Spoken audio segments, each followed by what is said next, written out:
Welcome to A Minute with Marcus, your leadership videocast. Today we're talking about personal growth. Yeah, now we know leadership and what we've been sharing in all these talks every Monday, it is about personal growth. But let's talk about growth specifically. If you aren't growing yourself, it's going to be hard for you to add value to other people. John Maxwell said, change is inevitable, but growth is optional. We have to be committed to getting better. How can we get better? We get better by reading. We get better by thinking about what we read.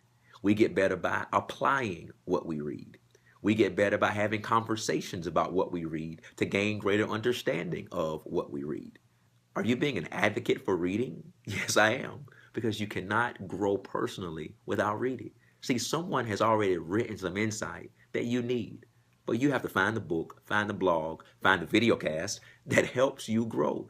So you're going to have to grow personally, and that happens by reading. Yes, you have to read. You have to listen. You have to hear. Now, I know we live in an entertainment-driven world, but if you're going to grow as a leader, you're going to have to detach yourself from entertainment as regularly as we would like to, and focus on reading and growth and development. Because if your information base isn't growing, if your mind isn't getting sharper, if your thinking isn't being upgraded, then you're not growing. So we have to read. We have to think about what we read. We have to apply what we read. We have to dialogue about what we read. Because as we do, our knowledge base grows, our wisdom and our experience base grows, and guess what? We grow personally. It's very important that growth is looked at as something that is optional, meaning just because you're getting older, that doesn't mean you're getting better.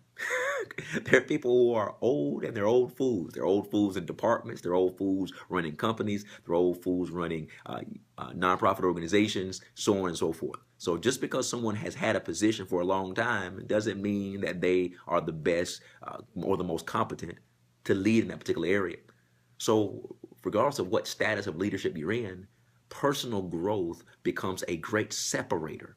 It becomes a great separator, and it actually puts you in the forefront to what? Initiate and to lead. Because why? You're gaining knowledge so that you can be what? A servant with that knowledge, not so that you can beat people over the head.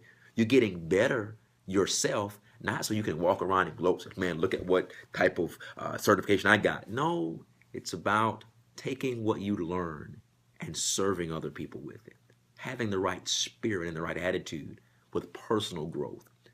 I make a statement in a lot of my talks. Think about this from a year standpoint. The average year, more than the average year, has 365 days.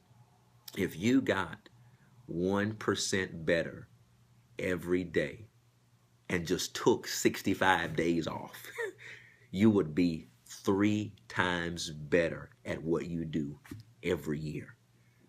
Think about that. 1% better every day. Take 65 days off, weekends, holidays, vacations, some lazy days. If you get 1% better every day, every year, you'll get 3 times better. Within 10 years, compare that with Malcolm Gladwell's 10,000-hour rule. Think about how profound and how competent you would be in your career, in your relationship building, etc. if you're getting 3 times better every 365 days. The world will be coming to you to hear how you can solve problems.